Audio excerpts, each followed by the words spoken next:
Fun Ideas Productions presents the Fun Ideas Podcast.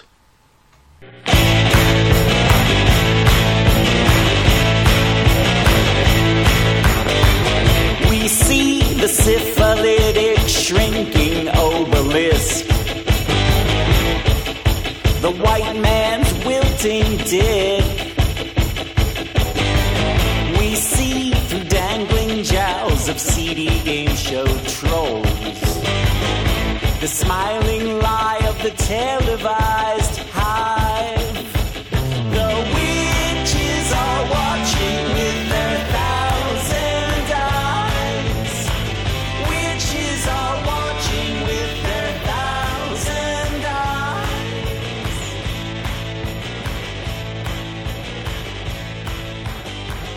We smell rotten teeth that speak beyond belief. A stick inside their skull would bring. Hi, this is Mark Arnold, and welcome to Fun Ideas Podcast number 40. This episode is sponsored by the fine folks at Lee's Comics. Hi, I'm George Takei. You know me as Helmsman Sulu on Star Trek. When I'm not busy going Warp Factor 8, I like to beam down to Lee's Comics in Mountain View and spend a lazy afternoon reading comics classics from Marvel to DC, from Dark Horse to Fantagraphics, and everything in between. So please, spend some time here at Lee's Comics and spend your hard-earned cash.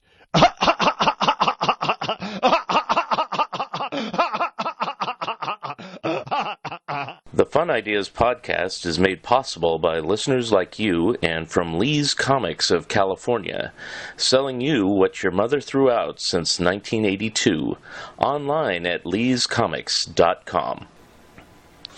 Alvin, the story of Ross Bagdasarian Sr., Liberty Records, Format Films, and The Alvin Show is out. Order your hardback, paperback, and ebook copies today on Amazon and at bearmanormedia.com. I am currently still working on Friendly Ghosts, Little Devils, Giants, and Rich Kids, the art and creations of Warren Kremer, the Total Television Scrapbook, and Headquartered, a timeline of the Monkees' solo years.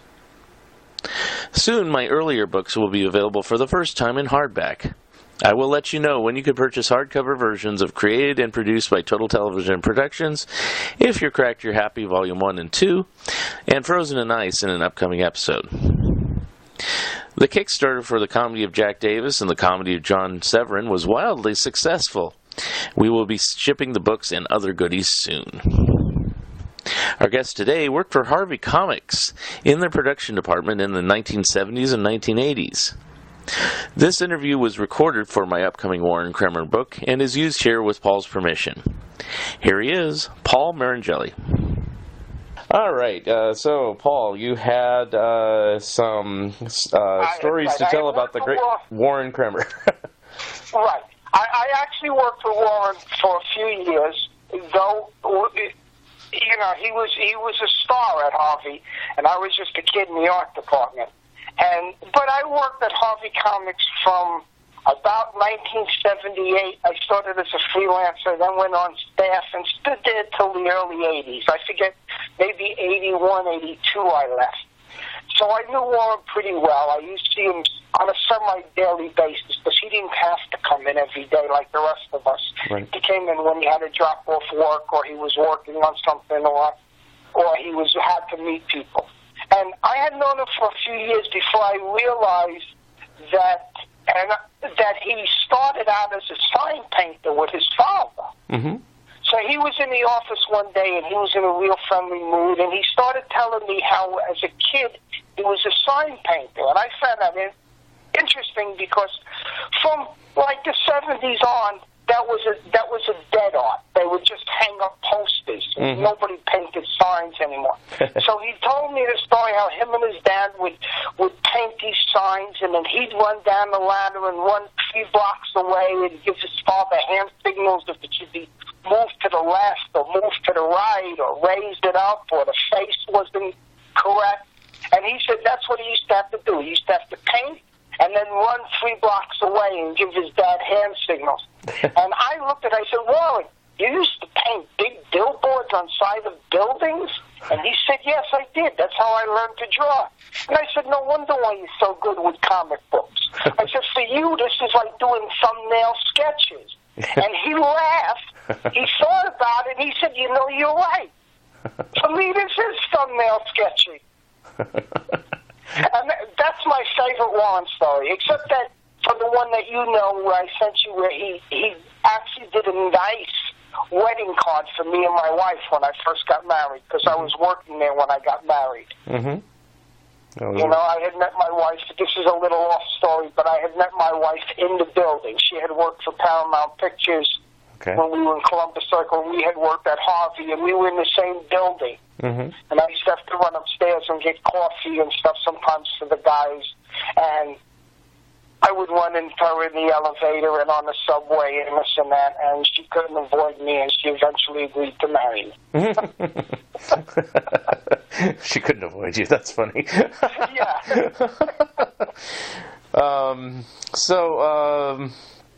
I guess, let me ask you some questions just about you prior to Warren. So, before, and I might have asked these before, but hey, it's another interview. So it's like, prior to working at Harvey, were you familiar with Harvey Comics or Warren's artwork, even if you didn't know him by name? I didn't know him by name, but like everybody, you know, I was born in 1951, so I grew up with comic books. Mm-hmm. Of course, I loved all kinds of comics, and one thing that's when I was about 9 or so, I had to spend a couple of months in the hospital because I had heart problems. Mm. And I spent a couple of months in the hospital, and when people wanted to know what to send me, my mother would say comics. And she would say, but don't send him Superman and Batman because I've already gotten him those comics. So people would send me, you know, relatives and stuff would send me all kinds of comics. I read war comics. Because you're in the hospital with nothing to do but watch TV and read comic books. So I read war comics. I read Harvey comics. I read Charlton comics. I read every kind of comic in the world. I was even reading Joe Simon romance comics.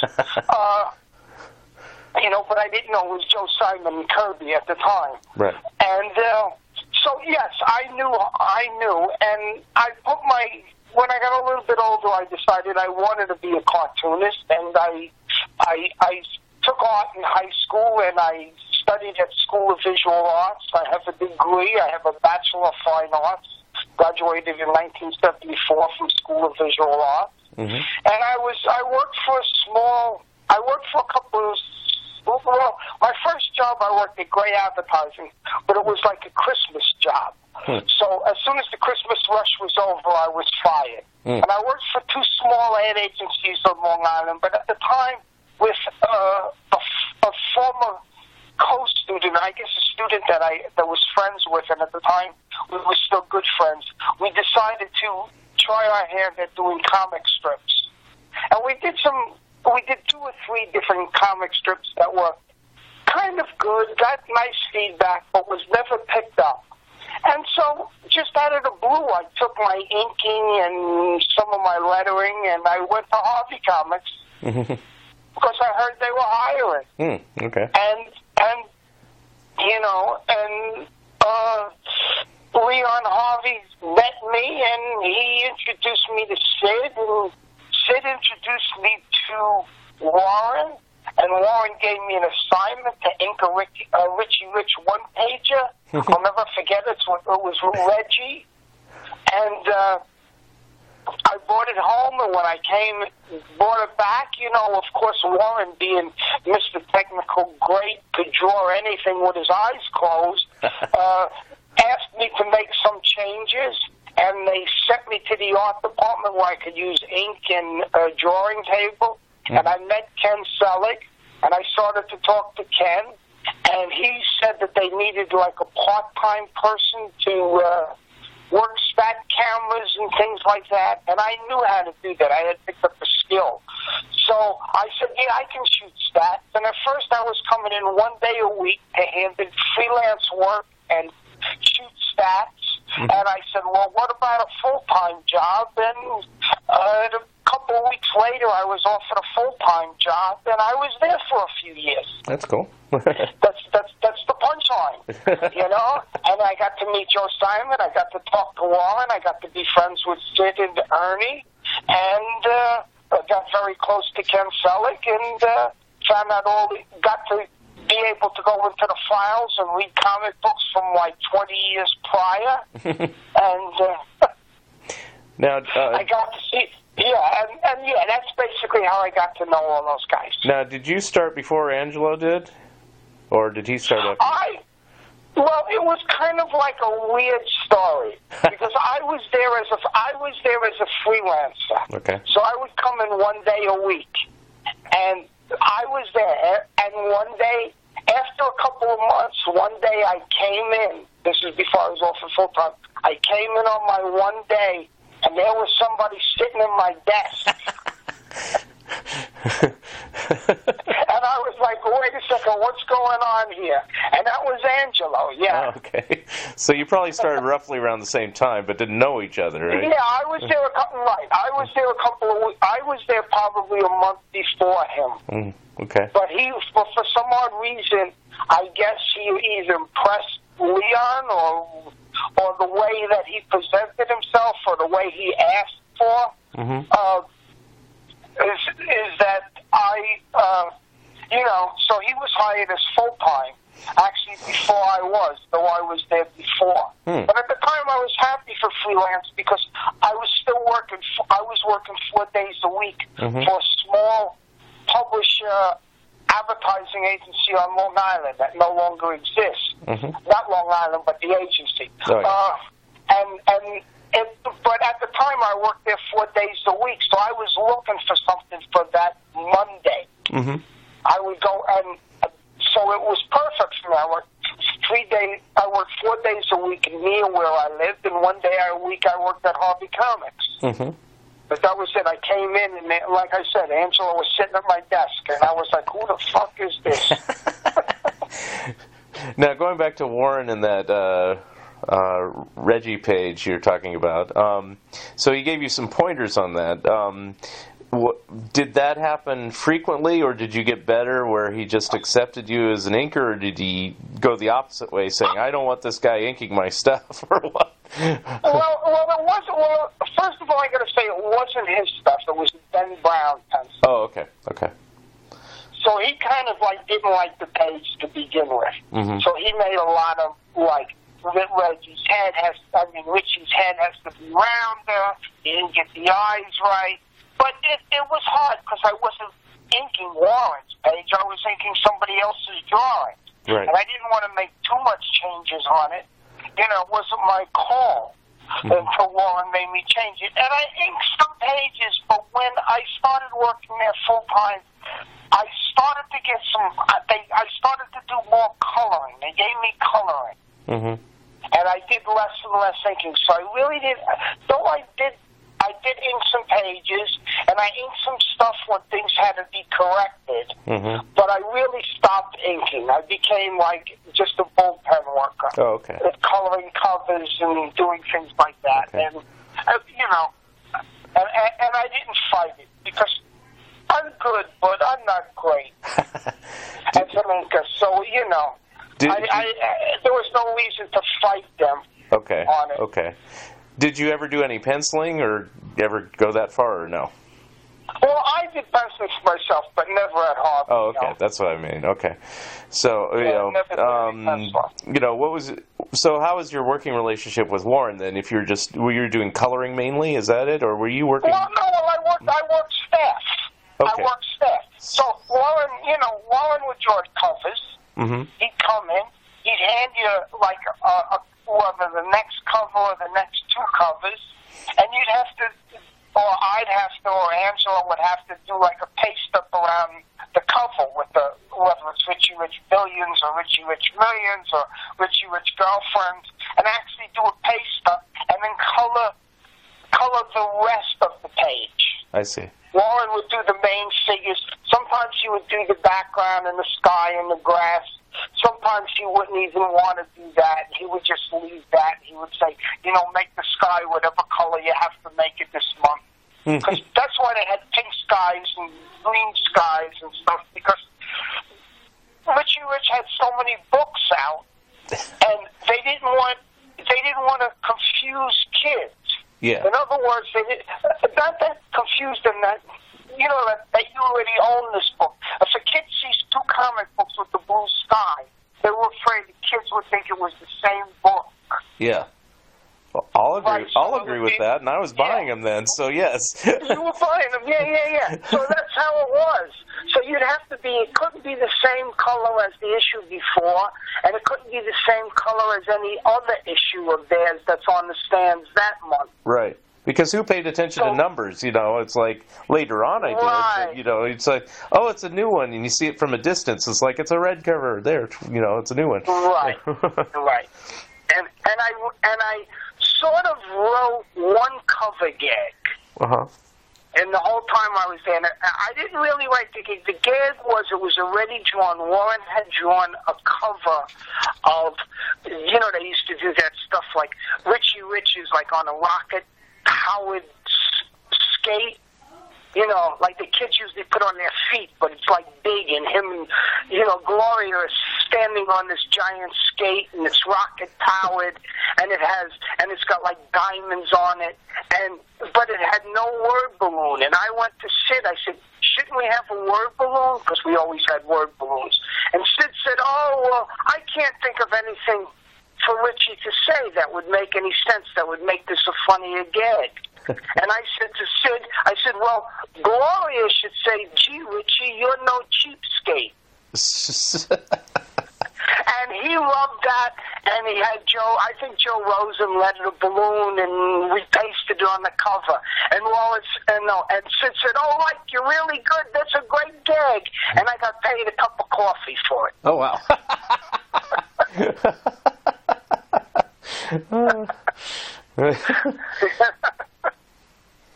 So what else did you do? I mean, it seemed like you were just like the catch-all for everything, right? Is that kind of it? Yeah, kind of. That's how it went. Ken like ran the art department. It was it was more of a production thing. Ken would do some drawing. Ken would do some inking, but Ken would keep all the records about what's happening at the printer and this and that. And and that's how it was. It was. It's hard because modern art departments are different with everything computerized. Right. But comic books then, like 3, 4, 5 people had to touch the same book to get it ready to go to the printer. Right. So so I'd do covers, or you'd spend an afternoon erasing pencils. Okay. Did you run about that, right? You ran stat camera and everything too, and all that? I ran stat camera. Okay. And did you actually physically mail things, or did that go to other people? Or no, things usually didn't get mailed in those days. You had messages. Ah, got it. A messenger would pick it up. Either a messenger would come directly from the separator or the printer to pick up. They would have the same person come every day. And if something had to go out in a rush job, then you would call a messenger service to come pick it up and deliver it to somebody. Mm-hmm. And then I've seen things before, like the color guides and like the silver prints and things like that. Did you handle that, or who handled those when they came in? Yeah, yeah, I did. It was really. Everything really had to go through Ken because he was like the art director. Right. There was very sketchy on how they did titles there. Nobody really, from my knowledge working there, nobody really had an official title. Afterwards, after the company was changed hands and everything, then I read all these different people's titles. But nobody really had titles. Okay. So what had to be taken care of would just be taken care of by, whoever was around. Mm-hmm. It was Ken's job. Ken did what would be art director stuff, not assigning jobs, but, the stuff back and forth between the printer and color correcting and making changes and updates and dealing with the printer and dealing with the separator. Mm-hmm. And Warren and Sid pretty much, being the editor, I guess it was up to him and to Lenny to hand out assignments for writers. Mm-hmm. And I don't know if Warren handed out assignments to artists, but he looked at everything that came back. Okay. Anything that was penciled or inked by anybody else, Warren would look at, except for maybe Ernie, because Ernie was number 2 man at the time. So right. when Warren wasn't around, maybe Ernie would look at it, or Ernie would do the covers when Warren went on vacation, and So I don't think Warren really looked over Ernie's shoulder to AOK things. Yeah. But Warren did it for every other artist. Every other artist that came in, it would have to be looked at by Warren. Mm-hmm. And then things like after Warren, say like Warren would bring in like his covers for the next couple of issues, or which Warren didn't work on was like Sad Sack stuff. We would take Sad Sack art and rework it for a new cover, because they had the stock of Sad Sack old drawings that they would use on the cover. Right. I don't mean old like from the 40s, but things that were just not used, that were purchased years prior, because they had a backlog. So we put it on the cover, and that I would color and retouch and this and that, because Warren pretty much stayed away from Sad Sack. Yeah. But, can I ask you a quick question about that? Sure. So George Baker died in 1975, yet there was like new covers for years after that. I mean, did he just churn out a whole bunch of just random images, and it was like whenever you use them? And he may have. We had a lot of art. I don't know if they were all really George Baker's, or they were his assistants who were, what was that guy? Fred Rhodes did some stuff. Right. And, and I don't really know what the story was, because I didn't know any of those people. Okay. And a lot of backstories at Harvey's, it was like a no-no to talk about. If you asked the question, it was like a no-no. Yeah. I think probably like Ken and Sid didn't want to talk about things that would like make Leon or Alfred upset. Yeah. If they know they were talking about it, So it would just be, oh no, we have covers in the files. Just go get this one or get this one. I know Sad Sack was kind of its own separate thing. I mean, I don't know. Did you even work on any of that stuff? Oh yeah, I worked on a lot of Sad Sack, because Warren never wanted to touch it. Oh, okay. So like I would sometimes go through artwork and like update it a little bit, or if they had something that they wanted for the cover. I remember once they did a cover. I forget exactly what the drawing was, but there was a drawing of course, Sad Sack and the Sarge and some kind of weird thing, and it was going to be put on like a December cover, but the drawing was supposed to be the summer. And my assignment was that, and of course they're in the Army uniform, so you can't tell if it's summer or winter, but the background was like a summer scene, and I was told to put snow on everything and get rid of the sun. And I had to draw snow on the rooftops and on the ground. Oh boy! So it looked like a December scene. But unlike copying Warren, it isn't too hard to copy George Baker. At least not for me. I can see what you mean.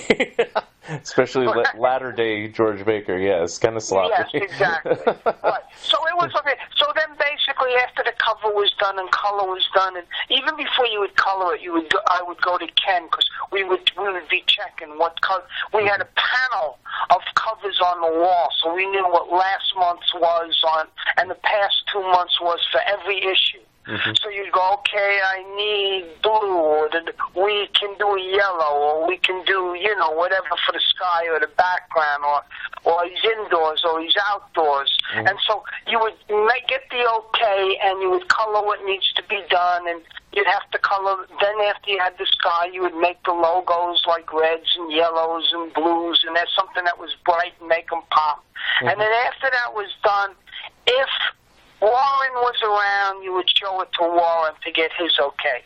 If Warren wasn't around, then Sid would give it the okay. Mm-hmm. And then it was brought over to Leon. And Leon, depending on how how he felt, would either okay it and tell you to get rid of it and send it off, or he would say, let me hold it, and he would hold it. And that was always strange because I didn't realize at the time, and I don't know if anybody realized at the time. I think Leon was probably in the beginning stages of Alzheimer's. So sometimes he would forget that he was holding the cover. And, and it would be like, I remember once I got really chewed out. I may have told you this story years ago. I got really chewed out because the cover was actually 2 weeks late at the printer, which cost a lot because you got to pay fees to hold printing presses up. Right. And, boy, I really got chewed out. And it was like, no, I got this all okay. I sent this. Yeah. Well, who has it? Leon. Oh, boy. Leon left it in his office for 2 weeks. He forgot he had it. And when he went to his office, there it was. It was sitting on his windowsill. He could look at it every day. It wasn't like he even had it in the drawer. Oh, boy. So He just forgot to sit. So who had the final say, since you're saying everybody kind of wore different hats? Was it Sid or Leon or Warren? So, It was actually Leon had the final say. Okay. But he didn't send it out. He would bring it back to the art department. And then it was our job to send it out with all the artwork, whatever was going to the separator and the printer that day. Okay. Now, so basically that was the steps. It went through Ken to Sid to Warren to Leon. Okay. Now, could anybody object? Like, if Warren didn't like a decision Leon made, did Warren ever object, or did he just... That was between him and Leon. Okay, so you never saw that. Okay. Right. I mean, if that happened, they did it behind closed doors. Got it. Okay. It wasn't like they stood. It wasn't like they stood in the hallway and argued. Okay. Standing in the hallway and arguing was something that was done between Leon and Alfred. Okay. Which I've heard before. Being twin brothers, they argued like they were little kids still. They would not care who heard. Right. Something I was going to ask about Warren.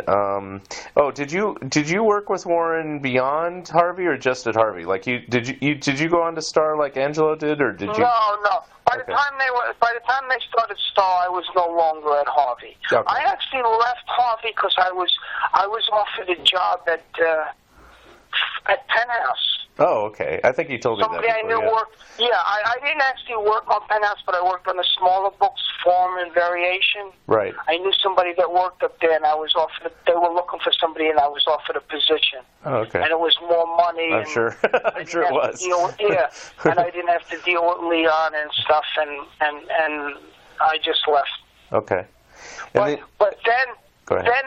Then as the change went and Leon and Alfred left and it was run by the Harvey cousins and stuff, then I was brought back. Ken called me up and brought me back to do freelance. Okay, so you did come back. I didn't. So I did come back, but by then Warren had already ran to Star, so right. I didn't really have those contacts. Okay. I stood friendly with, I didn't not stay friendly with any of them. I stood close to Ernie, was still very friendly. I have a nice relationship with Sid. We contact each other occasionally over the years. Mm-hmm. Warren, not really, but I stood in touch with Peter. I stood in touch with his son. And I was going to ask you that. Did you work with Peter back in the day, or is that later on, too? Yeah, Peter. Okay. No, I worked with Peter. Peter actually wound up doing... Peter, and Peter doesn't even know this, Peter did what I wanted to do. I wanted to do all the coloring. And I could have probably become one of the top colorists there if it wasn't for Peter. Because Warren, of course, who would Warren give the work to? Right. Yeah, I did interview Peter. I interviewed all the Kremer children except for Richard, of course, and Angela and yourself. So it was try to get a well-rounded picture of everything. Right. Yeah, so that makes sense what you said. Right, and I think because it was a smaller kind of company than Marvel or DC, though there was a pecking order, the way things were done was probably more off the cuff than those companies. Right. You know, it wasn't so much that, you know, well, I did a little bit at Marvel, but not really anything that I would talk about. Right.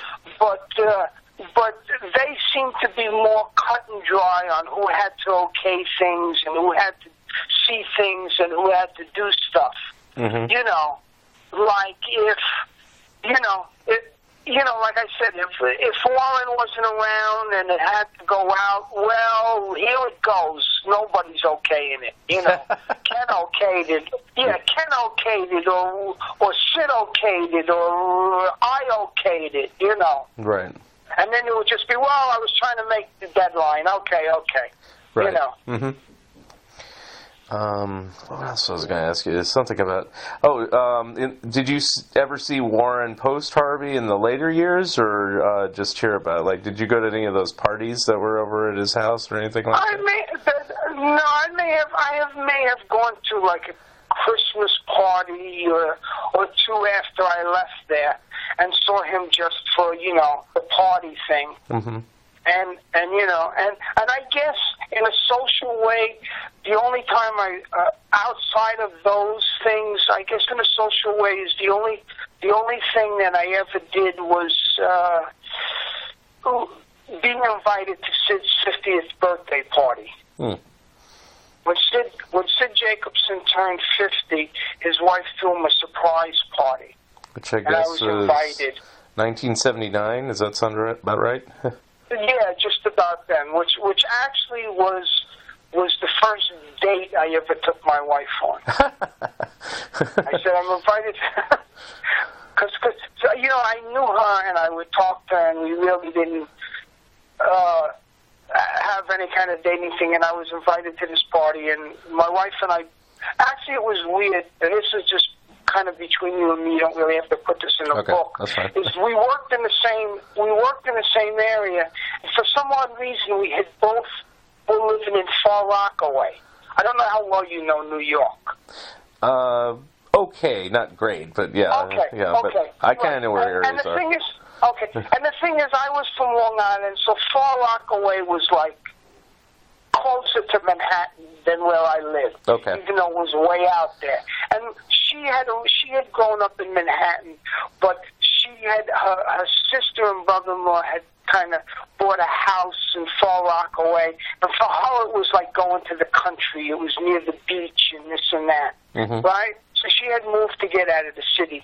So what happened? We had worked in this is how I met her. We had worked in the same building. We used to go coffee. There was a little cafeteria in the building that actually for Paramount people, but Harvey people could use it. And I would run into her getting coffee when I was getting coffee and stuff, or she was getting coffee or lunch.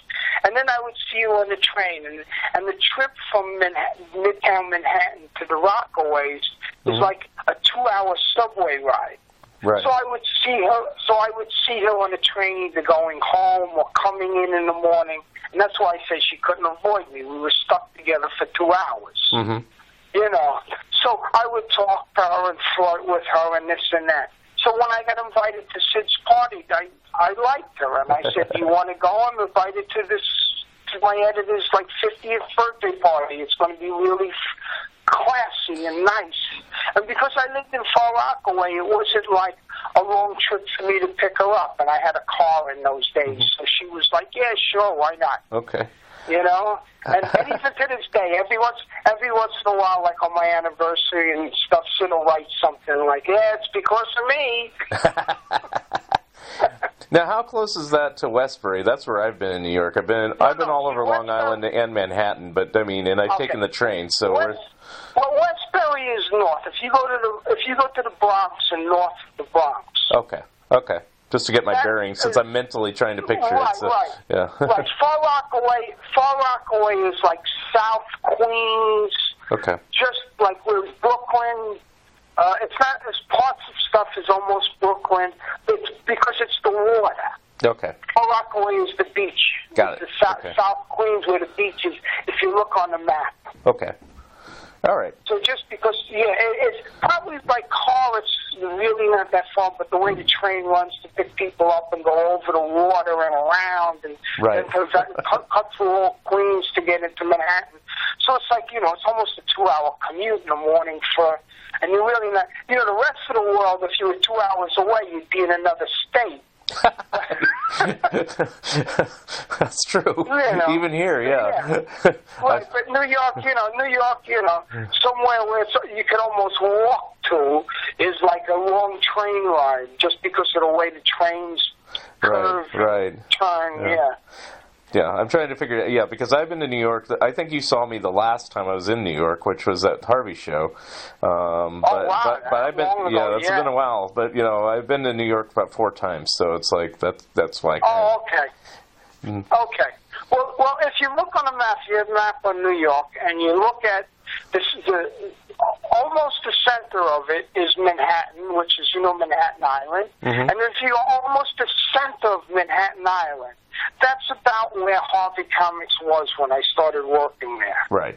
I did go by it when one of the times I went over there because I wanted to look up the addresses. So I did look up that one. I looked up the Broadway address. I think I looked up the 57th address, just so I could kind of know where things were. And the Columbus Circle address is now a building unless he sold it, it's a building owned by Trump. I think he still owns it, which is funny in a weird way. Which is funny because when I worked there, it was 15 Columbus Circle. Right, yeah. That's the address. Right? It was 15 Columbus Circle. And then when Trump owned the building, he didn't like it that it said Columbus Circle. Okay. Yeah, he didn't like it, and I don't know how he did the deal with the post office, but the address was changed to 1 Central Park West. Oh, I never knew why that changed or how that changed. Okay. Yeah, he didn't like that. Okay. He didn't think 15 Columbus Circle sounded classy enough. Now, just curious, this of course isn't really about Warren, but just about Harvey. So when Harvey was in that, it was the Gulf and Western building at the time, right? Right. How much space did Harvey take out of that whole building? Harvey had about half a floor. We were on the second floor, and we shared half the floor with, I forget, there were finance company, insurance company, something like that. Okay. We had half a floor, and Paramount had all the rest of the building. Oh, so it had most of the building. Okay, all right.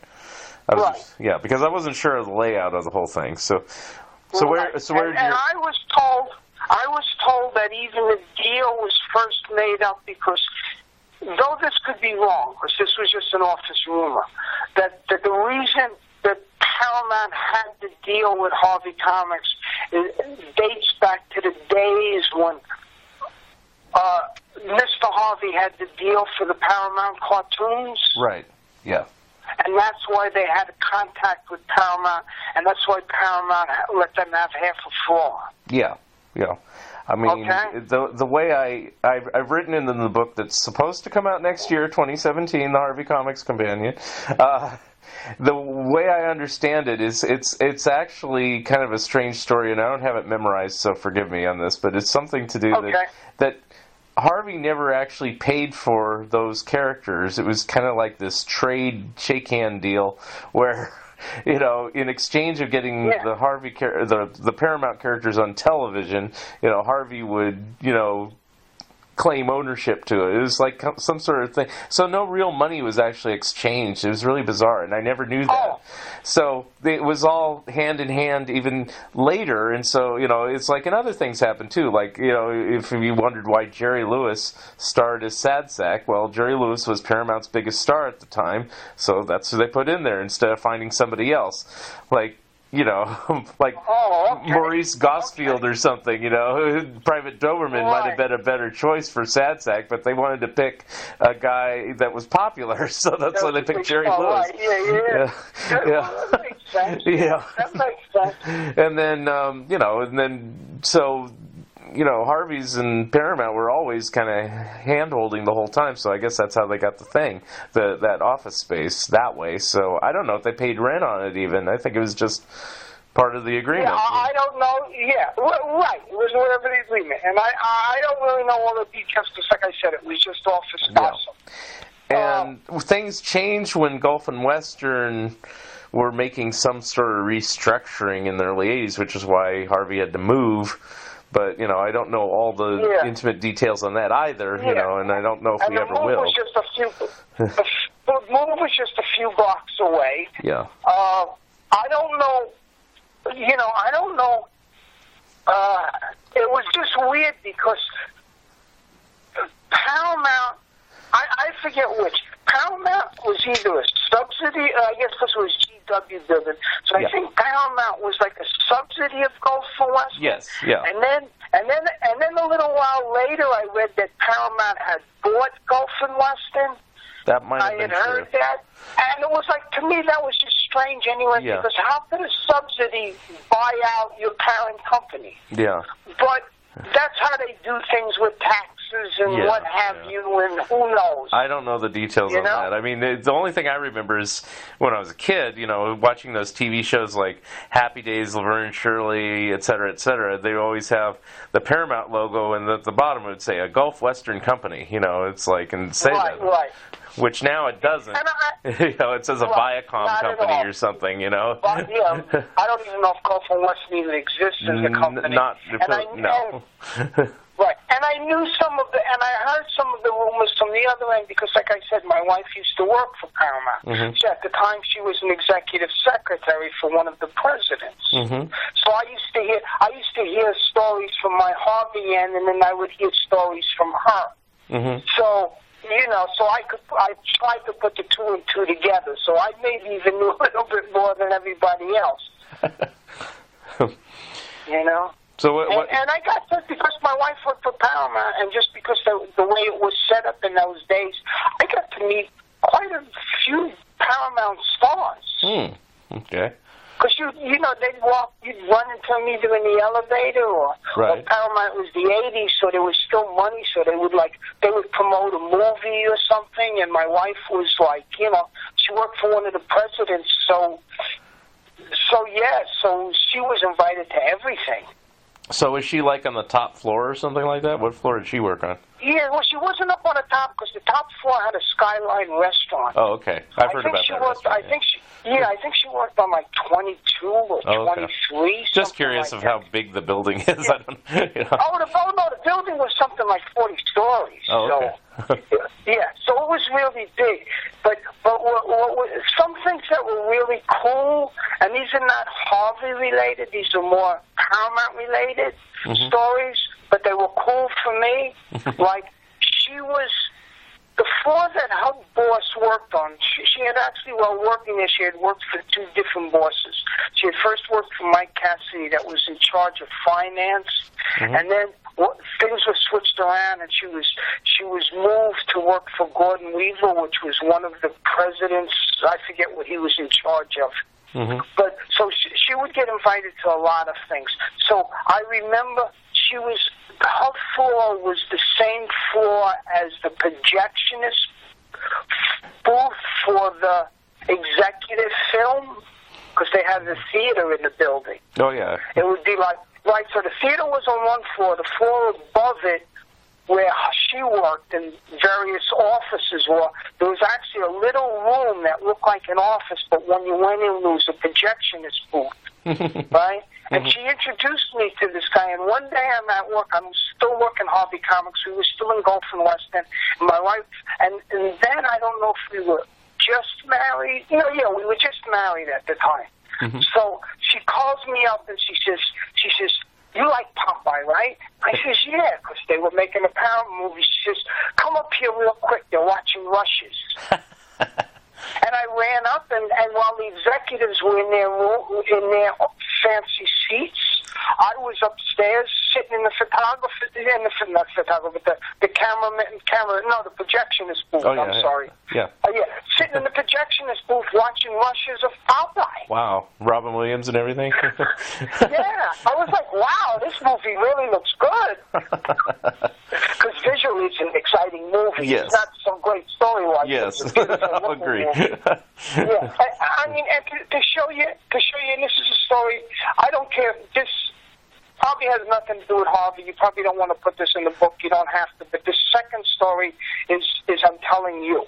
Okay. Okay? Okay. When I work, and you can put it in the book if you want, because it's not a secret. Mm-hmm. When I worked at Harvey, they ran, you may remember, just before the first Star Trek movie was released, they ran ads on the back of every Harvey comic about the Star Trek movie. Oh, yeah. Yeah. Mm-hmm. Okay? So because of running the ads, everybody in the office got a pair of tickets to start see the early premieres, the early showings of Star Trek. Right. Okay? So now I'm in the office. Most of the people, like Sid and Warren and Ken Sellers, they didn't care about Star Trek. They didn't care about Star Trek, so it was like, you want my tickets, you can have them. So instead of having 2 pairs of tickets, I wound up getting like 3 or 4 pairs of tickets. Uh-huh. And I saw them, and I gave away some tickets to people, right? And then when I had my tickets, and I had just, really, this is maybe like the second or third date that I had with my wife after I had taken her to Sid's birthday party. Mm-hmm. And I said to her, Aida, that's my wife's name, like the opera. Mm-hmm. I said, Aida, I says, do you want to, I got these tickets for Star Trek. Do you want to come see them with me? Mm-hmm. And I thought I had something special.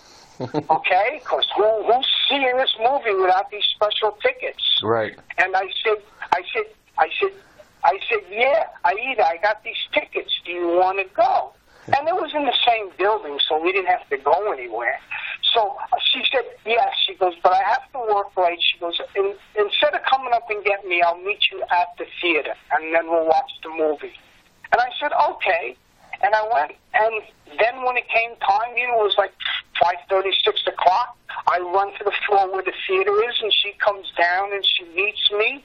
And as we go to take our seat, as we're walking down the seat, everybody in the theater says to her, hello, Aida, hello, Aida, hello, Aida, hello, Aida, how are you, Aida? Good to see you, Aida, hello, Aida. When we go take our seats, I said to her, how come everybody here knows you? She said, oh, I'm the person that gives out the tickets. That's funny. I do like that, right? I never tried to impulse her ever again.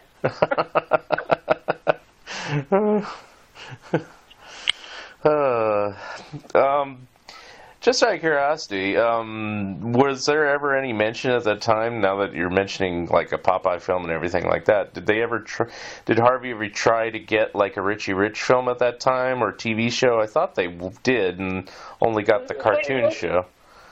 They got that terrible cartoon show where they used Archie bodies. Yeah. Yeah, that's what, that I remember that came out like Richie Rich looked like a teenager because basically they just drew Richie Rich heads on Archie's bodies. They used old cells, right? From what I heard. But they that never. Was really good. If they were having any kind of deal, I didn't know anything about it. So they never tried to get a live-action film of any of the characters during that time, just because they're in the same building. I thought maybe they might be pitching ideas that just never went anywhere.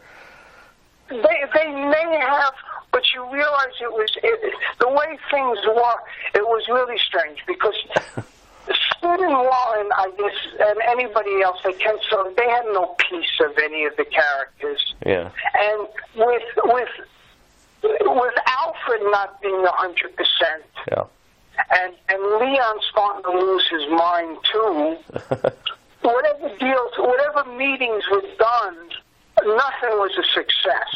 Okay. And when there was a talk about at one time about doing something with Little Dot.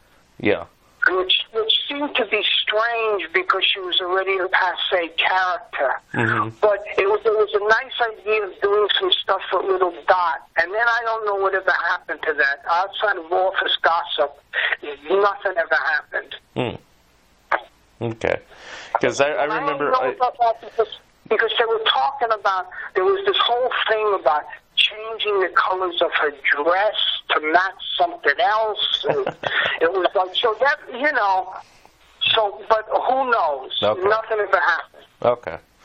Because I was just thinking, man, you're right there in a movie studio or a TV studio or whatever, or at least the executive offices of it, and it's like, you can't do anything with these characters, you know, it's like, okay. It's just weird. And then, right. Well, you know, it was up to them, and yeah.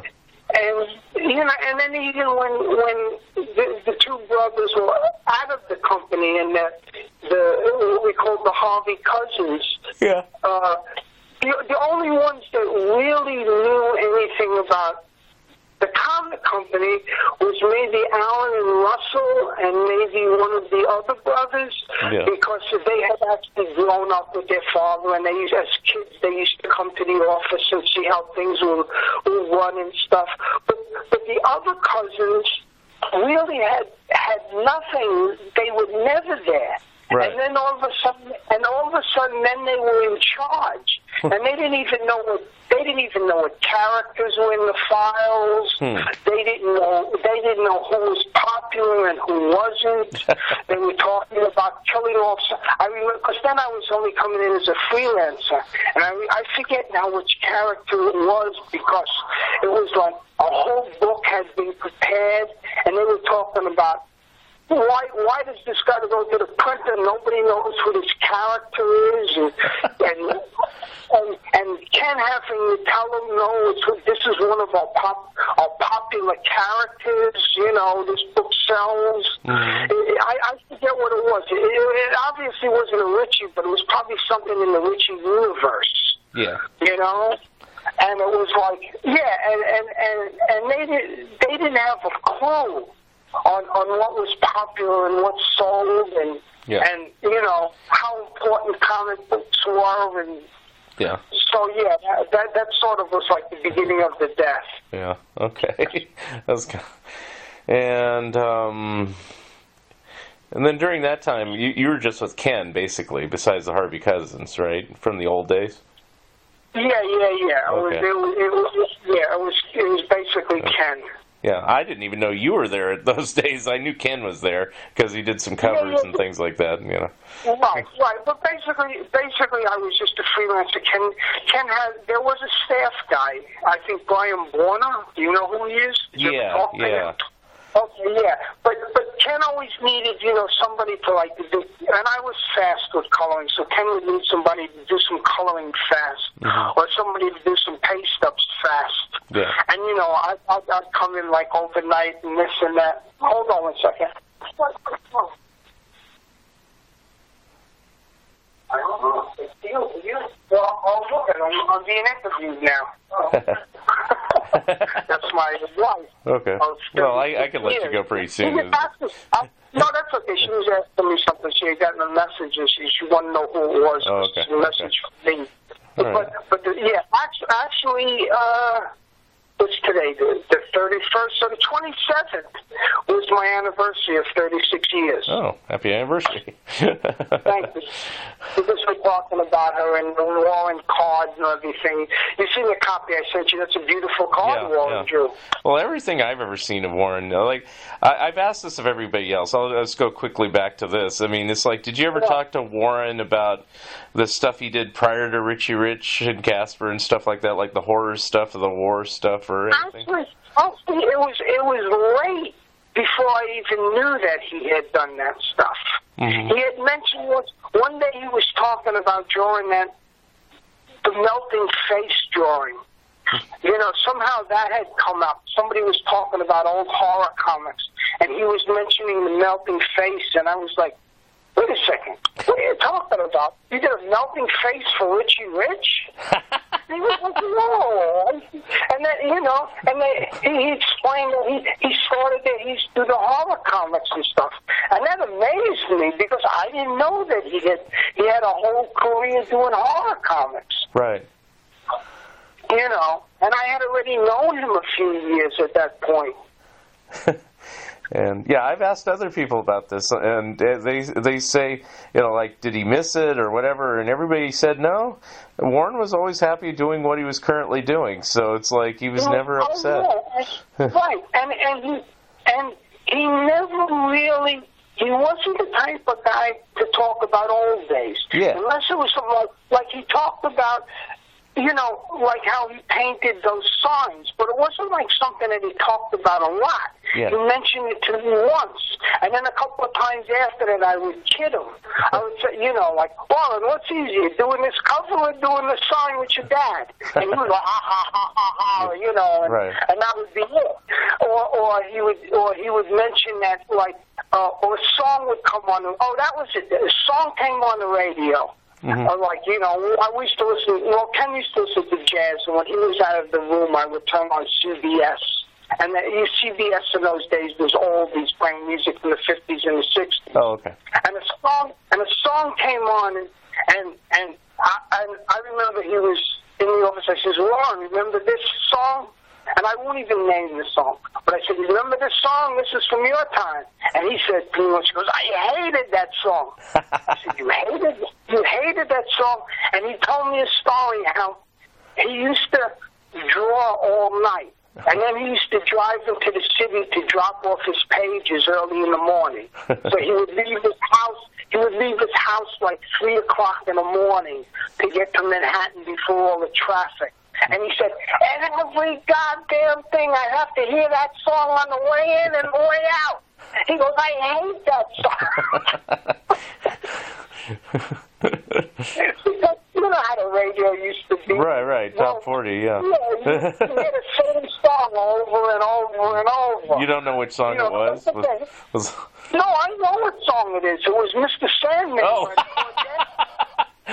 It's really a nice song. And I guess because he was driving in the middle of the night, he would say, I'd have to hear that song 4 or 5 times a night. I can't stand it. Because I was going through my head, it's like, what would it be, like Heartbreak Hotel or what? I didn't know what he... Right? And you would never think that would be the song. Yeah, because, right? I mean, I don't know, that's a pretty innocuous song, I think. I don't know. But maybe if you heard it a couple billion times, it gets annoying. I don't know. You know? Right, yeah, it would be. Well, any song, you know, any song that you heard over and over and over and over, right, it would be like, oh, man, no more. Yeah. Like, like Between You and Me, Let It Be drives me up the wall, and I'm a big Beatles fan. Yeah. But the reason is that when I was young, I was, I guess, at 18, 19 when that came out, and I used to work part-time. I helped my neighbor. My neighbor's dad had a laundry route where they pick up laundry from the Chinese restaurant, not Chinese restaurants, from the Chinese hand laundries. And people don't realize this, that in New York they don't do it by hand. They have a service that used to bring it to a big laundry, industrial warehouse laundry in Brooklyn. That would wash it, and then you would deliver it back to these people. So we'd be working in the truck. We'd start work maybe 10 o'clock at night and finish like 5, 6 o'clock in the morning. Right? And then Let It Be was a hit. And with AM radio, all you hear is the hits. I would hear Let It Be like 20 times a night. Right. And they'd be like, I don't want to hear Let It Be again. I know what you mean, even though, I was pretty young when that came out, but I know songs later that were, like, annoying, Right, and even if you start liking the song, after a while, it's like, how many times can I hear the same song? Right, and for some, and I agree with you. There's Let It Be, Long and Winding Road, all those around that same time. Bridge Over Troubled Water, all those songs are like, I can't hear them that often. But they're over and over, and especially if they're not. And I can see this probably with me too. You're not. It doesn't bring back a memory of partying and hanging out with friends. It gives you a memory of driving in the middle of the night because you've got to do work, you know? So, that's funny. Let's see. I remember that. Yeah, basically that was it. Sometimes if he was in a good mood, he'd come in and he'd bullshit and he'd talk about things, you know. And the thing is, I used to joke with him and with Sid and people too. We used to joke in those days about that if we were casting a movie about Harvey Comics, who would we, hire to play each person? Uh-huh. And my thought was Keenan Wynn from the 50s, like in his Twilight Zone episodes and stuff. Keenan Wynn I would hire to play Warren. He had Warren, and when I knew Warren had a big mustache, and he sort of had. I could see Keenan Wynn playing Warren. Uh-huh. So, so like Dr. Strangelove days and stuff like that. Yeah, well, not so much like that, but if that look. Yeah, how he looked. I don't mean how he acted, but yeah. Right, but maybe Keenan Wynn, his Twilight Zone episode. Yeah. I think he's a couple of where he's just like the writer at home, and he's upset with his wife, but he's just like a normal guy. And I said, yeah, that's Warren. Mm-hmm. I used to say that Sid, I would, though he didn't look like Sid, I said that for Sid I would cast Maureen Amsterdam. Because he reminded me, that's what he reminded me of Maureen Amsterdam on the Big Van Dyke Show. Like, Sid would run into the art department and tell us some gag. Uh-huh. Hey, what's about this? Do you think this is funny? And, he'd give us, like, not a real gag, but a punchline or something that he came up with, or a word balloon. Uh-huh. And if we laughed, if me and Angelo laughed, I think Ken was way past this. But if Angelo and I laughed, then he would say, "You guys are geniuses. You're geniuses." And then if we didn't laugh, he would go, "Oh, you don't know what's funny. You don't know what's funny." I could believe that. Yeah, you're like Maureen Amsterdam and Dick Van Dyke. Yeah. Now that you say that, I met Sid once. Of course, I've talked to him many times on the phone. I met him in L.A. once, and it's like, I can see that. Yeah. Yeah. So this is I forgot. Angelo used to say that if they were going to cast it, he would have Fabian play me. So it would be like that type of thing. I forgot who but everybody would have always this, and Ken, we would play Ken, yeah. Yeah, well, now it's a joke between me and Angelo, because we say everybody turns into Ken. Oh. Because everybody turns into Ken at one point in their life. Because if you've seen pictures of the latest Tom Hanks movie where he plays the pilot, he looks exactly like Ken with the white mustache and everything. Oh, okay. I actually have that movie on my set to watch. I haven't watched it yet. It's just I just got it from Netflix. So. Right, and we say for years, because when we first worked with Ken, he didn't have a mustache. Yeah. And then he grew one because it became, in the 70s, facial hair became the thing. And we said, "Oh, you should grow a mustache. You should grow." And I think he just grew a mustache because he had some kind of contest with his oldest son. Oh. His son was trying to grow a mustache, and the kid was only in high school then. Yeah. And Ken was making fun at Ken Jr. for not growing it fast enough. And the son was like, "Yeah, well, how long will it take you to grow one?" And, when you're an old man, you can grow a mustache in like a week. Right. Yeah. So Ken grew a mustache, and then everybody said, "That looks good. Don't shave it off. Mm-hmm. Don't shave it off. That looks good." And then he eventually went gray. You know, he had brown hair and it was gray. And he actually went gray very fast. Yeah. So he would say, okay, we cast the movies. We said, yeah, who would play Ken? I said, Ken, Charlie Ruggles. He got me, Charlie Ruggles. That's funny. You know how he looks at the mustache. He was thanks a lot. Yeah, I mean, the movie I visualize is the Disney movie, The Ugly Dachshund. He's in that, so it's like. Oh, okay. Well, that's he's old, but I mean, and not that Ken was old, because when I worked with him, he was probably like in his 40s. Right. I'm in my 60s now. But anybody that's 20 years older than you always seems old, no matter how old they are. Right. Now, it's kind of funny. Does he have a mustache nowadays? Because the photos I've seen of Ken when he was younger were in that comics interview magazine from way back in the early 80s, and he just had a big cigar in his mouth, but I don't remember a mustache, so... Okay. Well, he sometimes would shave and sometimes he'd grow it back. And how he has it now, I don't know, because I haven't seen him in a couple of years. Though we're in touch, I haven't really seen him. Okay. The last I saw him was probably a couple of months after his wife died. Okay. I think about a year after his wife died, Angela and I went to see him and take him out to lunch and stuff. Okay. I think he had a mustache then. I can't remember. Okay.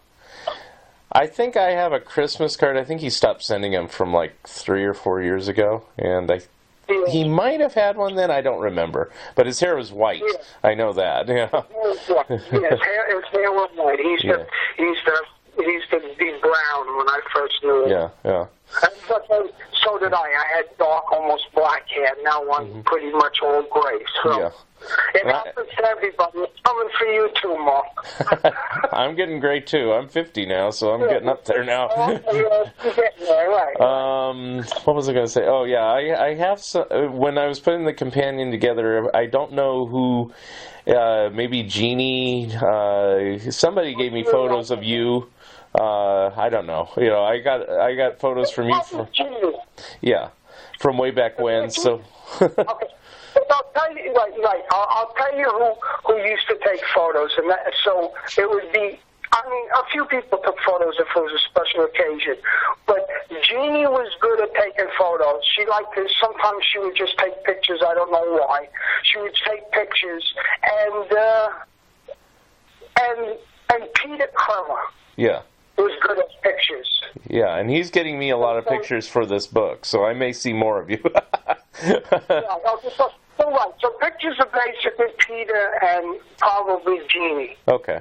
I'm sure there might be other pictures around, but I wasn't the type of guy to come to work with a camera and take pictures. Right. All right. And neither was Angelo, and neither was Ken, and probably neither was Warren or Sid. So who took the pictures was probably Jeannie or Peter. Yeah. And Peter, because Peter wasn't there all the time. He would come in every month or every couple of months with his dad. Yeah. So I guess if it was a holiday or something, or he was doing something, he would have a camera, because way before cell phone cameras, if you were doing something special in the city and you wanted to take pictures, you were visiting a tree or something, you'd have a camera with you. Yeah. That's what Peter said. He said he never came in by himself. He always came in with his dad. So. Yeah. Well, it makes sense, because why? Why come in? Why take that long trip by yourself on a Thursday if your dad is going in on Friday? You might have just waited. Right, and I didn't know this, but now I know is Warren worked out of his house a lot. He didn't come in all the time, so. Yeah, he didn't come in all the time. There was at that point in his career, there was no need for him. Yeah. to come in every day. Yeah. But, as an outsider, as a fan, you think, it's just like everything else, and then you find the shock. You think it is like a big bullpen where everybody comes to work and they're all there and everything, and it's like you find out, no, nobody comes to work. They live all over the country. They mail it in, whatever. It's like... Right.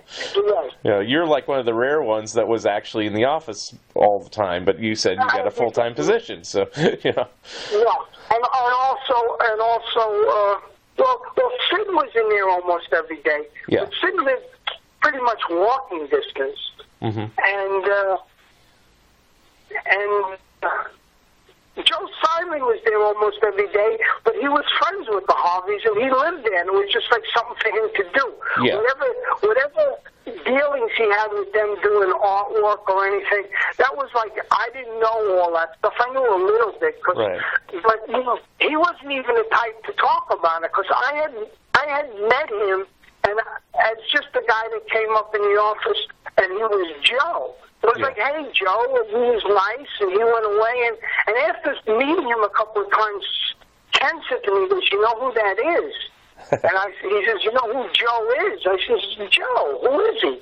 And he says, that's Joe Simon. Yeah. And I went, you mean Captain America Joe Simon? And he said, yeah. And the next time he came in the office, I said, Joe, I says, I found out you're Joe Simon who created Captain America. And he looked at me and very seriously said, no, kid, you got me confused with somebody else. Yeah. No, I read Joe Simon's autobiography, and he talks about that he was very close with Alfred for years. He would do anything for Alfred, but Alfred never paid him, and so it kind of annoyed him. But he always had office space for Joe, so Joe had his own office in there that he could use at any time for anything he wanted to do. So, Yeah, but when we were at Columbus Circle, there was no office for Joe. Joe would just come up and he would take stuff home. Okay. Because he was like, maybe he was referring to the Broadway offices prior to Columbus. Probably the Broadway offices and all the offices that they had before that. Yeah. Columbus Circle, because like I said, we had in the office in the bullpen that I sat in with Ken and Angelo, there was an extra desk. There was an empty desk if somebody had to do some work, right? And sometimes Joe would use that, but usually he would just take it home because he lived walking distance. He was only, real walking distance. He was only a couple of blocks away. He once invited me and Angelo over his house for lunch, and he showed us all this original artwork he had, which was for me at the time, it was amazing. Not only like original Joe Simon and Kirby drawings, but he also, because he had been an editor years before, he actually had some like little fine pages and some other artists, I forget now. And just to see that stuff was like, it's like a museum for us. For any comic fan, it's like going to the museum. And it's like, oh my God, this is a little fine page and I can touch it.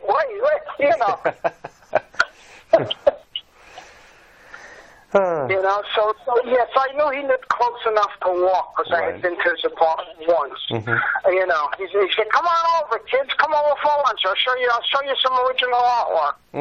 He talked like an old carnival boss at some point, Yeah. And let's see what else I can tell you about Warren. But basically, he was a nice guy. He was helpful. He wasn't mean. He wasn't nasty. Like I said, sometimes he was opinionated about stuff that had nothing to do with art. Like I remember, there was something on TV once. In those days, he didn't have a lot of channels, so everybody watched the same specials. And there was some special on TV about aliens or life on other planets. And the next day, everybody was like kind of talking about it and giving you opinions. And he came and he was like, his opinion is that, life on Earth is an accident and there's no accidents in outer space. And he doubted very much there was life on other planets. And somebody like me and Ernie and said, well, you know, and Ken said, well, you know, there could be life on other planets. You know, we don't know. It seems to be a good possibility. And he was like, oh, there's no life on other planets. And, you know, he walked into the next room. Because he was, you know, that's what I mean. It had nothing to do with art or Harvey Comics or anything at all. It was just his opinion, and you didn't agree with him, and that was it. That's yeah. So, yeah. Well, that's pretty much all I have at this point. I don't know. Okay. Do you have anything else that you... Yeah. I want to talk more about my history. Oh, that's fine. That's fine. I mean, when I talked to Angelo, he kind of went off into other things too, and everybody else. I'm fine with that because I get to pick and choose different things, you know, and stuff like that. So this works. If you have any, yeah, it was nice. I'll tell you what was really nice. Like if Warren had to draw something, it was nice that that sometimes he let us look over his shoulder, and it was like it's like you know how beautiful his work is, right? And it's amazing to watch him draw it so fast. Because he could draw fast, and it'd be like it'd be like you need something for the cover, you need something, they're doing an ad inside, and we need Richie looking this way instead of that way, and Warren would go, come on, I'll do it. And, you know, and he'd draw it and be like, you know, he'd do like a perfect Richie Rich in like 5 seconds, and you'd go like, holy shit, you know. You know, but usually most of the stuff, even because of the stats and backlog of art, most of the stuff was actually statted and reused and reused and reused. You know, Richie's looking left, you need him to look right, where you make a stat and you flop it, paste it in place, and there you go. You know. So, and like I said, we had that spare desk. Warren didn't need it because he shared the office with Sid, but that spare desk would be like maybe Joe Rosen would come in one day to letter a bunch of pages, or when Rick Parker started as a freelancer, maybe he'd have to come in and use that desk to make some changes and some corrections, you know, things like that. Or Roberta, I forget her last name. Do you know Roberta? Oh, Edelman? Yeah. And she would come and she'd be a colorist, and she would come in and finish up coloring. Or sometimes Sid would give her an assignment, and the rush, it was too rushed for her to take it home and do it at home. So she'd sit in the art department and color and talk to us and everything. She was a very nice lady. You know, so that's what that extra desk was for. Got it. Okay. You know. Sometimes Joe would sit there, but Joe usually brought stuff home.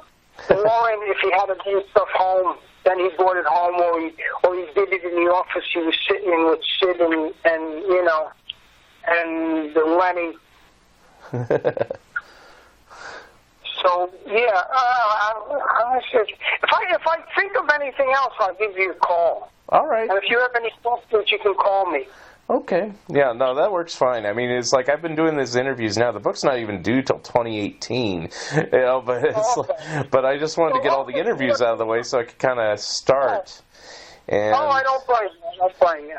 And I mean, you know, even like, go ahead, finish. I was going to say, I did get a great interview that Bill Janoka did with him back in like 1978, around that time. So, you know, and it's like, I think it was him. Maybe it was somebody else who did it. But anyway, he sent me the entire uncut interview. He said, well, part of it's been published, but the whole interview has not. And I said, wow, this is like the Holy Grail. It has like everything. So, you know. Oh, that's good. That's so good, yeah. With all of your guys' comments, plus a great interview with Warren himself, you know, I can make a good book. You know, and I'm like, yes. That's good. Yeah, that's good. You know, like when Warren would come to talk, and we'd bullshit, like anybody in any office, you're really not talking about work. You're talking about like what happened to you on the car ride in, right? Or what happened to you yesterday at dinner, or something like that. You know? Yeah. So those aren't even work-related stories. The only one, like I said, was about his painting the billboards. Yeah. And then years later, finding out that he did that melting face thing. Yeah. Well, I mean, I totally expect that you'd be talking about other stuff. I wouldn't expect you to be sitting there all day. Isn't it great we're working at Harvey Comics? Yes, this is fantastic. You know, it's like, it was a job, I know, but, you know. The first week is, like, really great. My eyes were, like, wide open, like, boy, this is really great. And then I got a paycheck, and it wasn't so great anymore. It was great working for Harvey Comics still. I got a paycheck. That's great.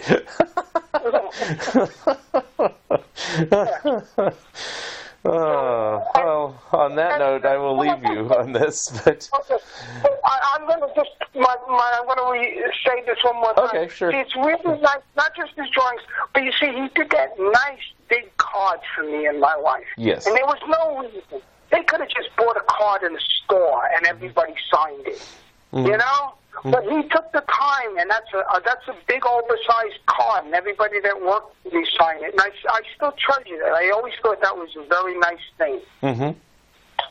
Yeah, I'd like to use it in the book as an image in there. Yes, so. That's why I sent it to you. You can use it. All right, you can use it. That's why I sent it to you. Okay. Okay. All right. Okay. Well, it was great talking to you. Have a happy New Year, and hopefully we'll talk to you soon. Thank you for listening, and thank you again, Paul Maringelli, for being my special guest. Episode number 41 will be coming soon. If you would like to comment and or be a guest on this podcast, please drop me a line at funideas.mark@gmail.com. You can become a Patreon of Fun Ideas Productions, and if everyone listening just contributed $1 a month, it would be a tremendous help. Also, subscribe to my YouTube channel. Our opening and closing themes are provided by Andrew the Slow Poisoner Goldfarb. If you'd like to know more information about his music, please drop me a line. This has been the Fun Ideas Podcast. This is Mark Arnold speaking. This episode is copyright 2019 Fun Ideas Productions, and thank you very much, and have a good night.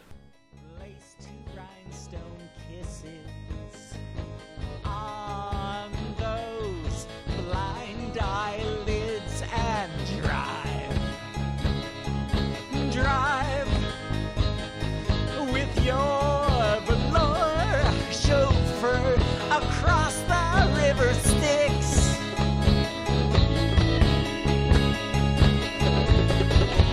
Popping creation pills in the pink electric church.